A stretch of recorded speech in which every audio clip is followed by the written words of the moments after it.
AM 1260 KLYC, and it's been a rather interesting day for high-tech and for agriculture. In fact, the last interesting couple of days, because there's been a Precision Ag Expo that we've been fortunate enough to attend at the Evergreen Aviation and Space Museum. Some amazing things happen with technology, computers, unmanned aerial systems, otherwise known as drones, and we're going to be talking to Rob Trester here with Yamaha. And Yamaha's into the unmanned aerial systems as well. And I was joking with Rob, where's the handlebars on this? But we're talking about that here in just a minute. Ann Cchmierer is with the Director of Industry Partnering of Oregon State University. Ann, welcome to KLYC. Thank you for having me. So let's talk about high-tech and agriculture. There's definitely, you used the word convergence yesterday. Yes. Really, when you look at the evolution of new industries in the state, the use of drones or unmanned systems for civilian applications is really growing in the state, and we're looking for those touch points or convergence points for bringing this technology into the space of agriculture. Now, some of these systems are expensive. What would you say to people who might be critical of their cost and say, how can the average producer get some kind of return of investment on these? Well, one of the things that farmers do really well is they are great businessmen, and they look for ways to reduce the amount of fertilizer, the amount of water, the amount of pesticides that they use, because they all cost money. People may think that, farmers go out and they just randomly spray things. They don't, because this hits their bottom line. So we see this technology as being able to save on fuel costs, save on the chemicals and pesticides that are used, even looking at precision ag as a way to control one of our base resources, which is our water. So this particular technology, we look at saving fuel and saving in the use of pesticides, use that more efficiently. I've been doing news since about late 70s, and one of the issues we've seen rise more to the top, no pun intended, of the importance is groundwater quality. And so when you have a farmer that is able to apply just the right amount of fertilizer and not over-fertilize, that's less fertilizer that's going to leach into the aquifer. Exactly. And you also have to think about the people that apply the pesticides. You know, if you're driving in a truck or there are other people that, manually spray things, they're exposed to those pesticides at a higher concentration. If you can use an unmanned system to apply those chemicals, and you kind of take the personal component out of that piece, and really it's the right amount of pesticides and applied in the right way to be the most efficacious or effective. Did you learn anything the last couple of days, Ann? So much. I'm not sure where to begin, because that's one of those things that these types of conferences really open up whole new areas of application, and looking at where research and the university can play into advance these technologies and the use of them for great benefit to society. So there's many touch points on this one. Yeah. And thank you very much for talking to us. Let's talk to Rob Trester of Yamaha, Division Manager, Corporate Planning Division. And we have some pictures here of Yamaha unmanned aerial systems. When you think of Yamaha, I think of snowmobiles. In fact, is that an RMX? RMX, isn't it? RMX. Well, Yamaha has the RMX snowmobile, I believe. Yes. So snowmobiles, motorcycles, boats, so on and so forth. One doesn't normally think of Yamaha as unmanned aerial systems.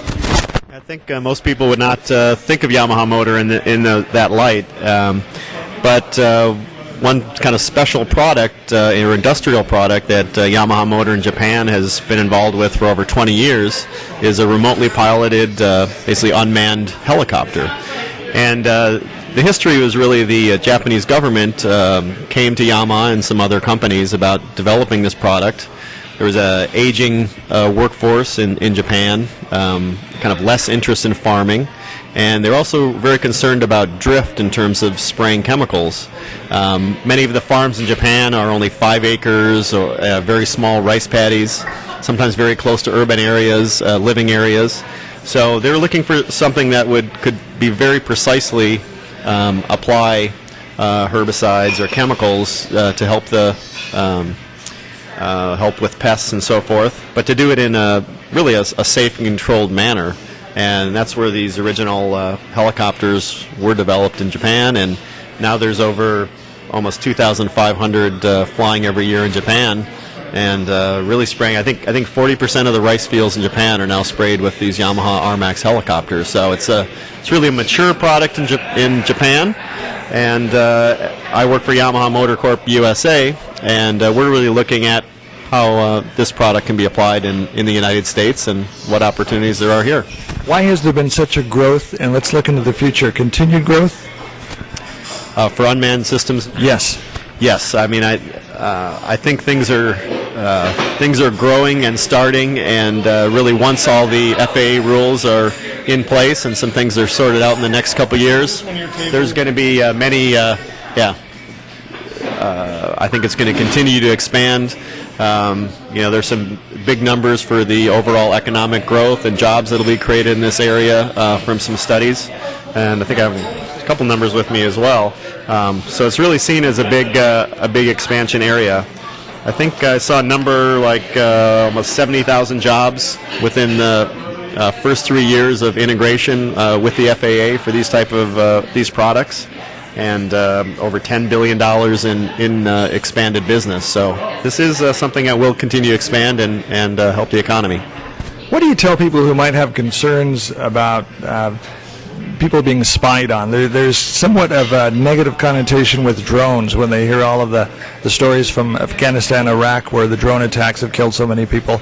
And certain people have somewhat of a, I don't want to use the word distaste, but when you use the word drone or unmanned aerial system, that's the first thing they think of, and they're not sure they want one flying around.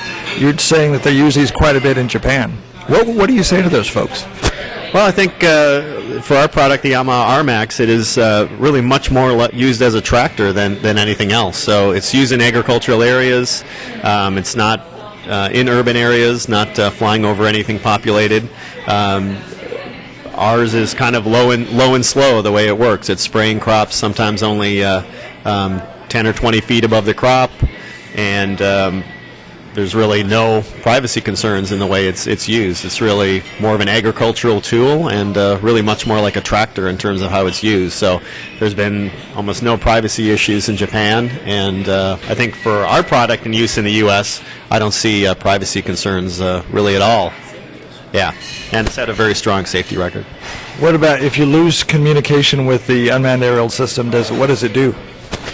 For the RMAX product, it is radio controlled, operated by a pilot, and there are safety systems built in. If there is a lost link that happens, basically the aircraft will stop, hover, and then slowly descend in the place where it's at. So being operated over a farm field, it's a good system that's in place. If people are listening to this interview, maybe they didn't have a chance to attend the Precision Ag Expo, they want to find out more about maybe the RMAX or anything from Yamaha regards to unmanned aerial systems, how do they get in touch with you, or is somebody representing your product? I'm trying to think. The best way, we don't have, really, we're kind of in a learning phase and growing phase here in the U.S., so we don't have a lot of information on our website yet, but there'll probably be something coming up in the next couple months, at least some basic contact information. I'll at least give our website, Yamaha, YAMAHA, -motor, MOTOR.com, so Yamaha-motor.com. So in the coming months, we'll have some additional information. That'll probably be the easiest way for people to contact us, is to go there in the future, in upcoming months. Okay. Rob, thank you very much. Thank you very much. Glad to be here. AM 1260 KLYC. We've been talking to Cchmierer, with Director of Industry Partnering, Advantage Partnerships with Oregon State, and Rob Trester of Yamaha Corporate Planning Division about unmanned aerial systems. Reporting today from Carlton, Oregon, I'm Dave Adams, AM 1260 KLYC.